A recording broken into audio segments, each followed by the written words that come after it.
আসসালামু আলাইকুম। আমাদের হাবিলদার এনামুল ওস্তাদ ওনার লাশ নিয়ে আসছি শহীদ মিনারে। ওনার লাশ দিয়ে আমরা বিক্ষোভ মিছিল করবো। প্রয়োজনে এই লাশ থাকবে যতক্ষণ পর্যন্ত আল্লাহ সরকার তার জন্য মৃত্যুর পরে তার একটা এই রাষ্ট্রীয় মর্যাদা যতক্ষণ পর্যন্ত তার লাশ এখানে থাকবে। হাবিলদার এনামুল ওস্তাদ এই আমাদের হাবিলদার এনামুল ওস্তাদ। সরকার হয়তো তারা জামিন দেয় নাই, কিন্তু করতেছি সরকার হয়তো জামিন দেয় নাই, চিরতরে তার জামিন হয়ে গেছে। দেখেন সরকার জামিন দেয় নাই, কিন্তু আমার ভাই মরল কেন? জবাব চাই, জবাব চাই। আমার ভাই মরল কেন? জবাব চাই, জবাব চাই।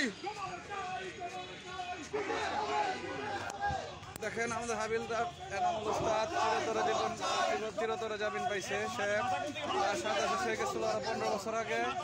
হ্যাঁ, তারপরও সে জামিন পায় না। কথা বলবেন কিশোরগঞ্জের নাজমুল। বিসমিল্লাহির রহমানির রহিম। আসসালামু আলাইকুম। আমি মিডিয়ার কল্যাণ পরিষদের প্রচার সম্পাদক। আপনাদেরকে একটা কথাই বলবো, হাতে ধরে পায়ে ধরে বলতেছি, এটা আমাদের অস্তিত্ব লড়াই।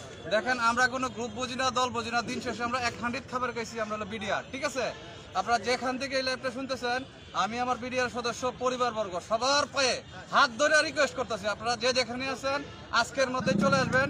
এটা শুধু আমাদের আন্দোলন না, এটা আমাদের অস্তিত্ব লড়াই। ঠিক আছে, দিন শেষে আমরা বিডিআর পরিচয় এটাই, ক্ষতিগ্রস্ত বুঝি না, বিডিআর কল্যাণ পরিষদ বুঝি না। দিন শেষে আমরা সকলে এক। যারা এখন পর্যন্ত আপনারা বিভিন্নভাবে বিভিন্ন কারণে প্রভাকাণ্ড করতেছেন, আজকে থেকে একটা কড়া বার্তা দিলাম, সে যেই হন বিডিআর এর সদস্য কোথাও প্রভাকাণ্ড করবেন না, কারণ দিন শেষে আমরা আপনারা কেন প্রভাকাণ্ড? সঠিক, ঠিক আছে, এই জিনিসটা কাউকে সুযোগ দিতে দিব না। আর এটা হচ্ছে আমাদের অস্তিত্ব লড়াই। বিদ্রোহ আমরা করি নাই, বিদ্রোহ জীবন নিয়ে আমি থাকতে চাই না, আমরা থাকতে চাই না। ঠিক আছে, এই জন্য আপনারা সকলেই, আমি নিজে কাপড় নিয়ে আসছি, আমার সাথী ভাই নিয়ে আসছে, আমার ওস্তাদ নিয়ে আসছে, সকলে নিয়ে আসছে। আপনারা যতটুকু পারেন কাফনের কাপড় পরে চলে আসবেন। আমরা বাড়ি থেকে অবশ্যই বিদায় নিয়ে আসছি। যদি আমাদের দাবি দেওয়া সরকার না মানে, প্রয়োজনে বাড়িতে আমাদের লাশ হবে, কোনো আপত্তি নাই।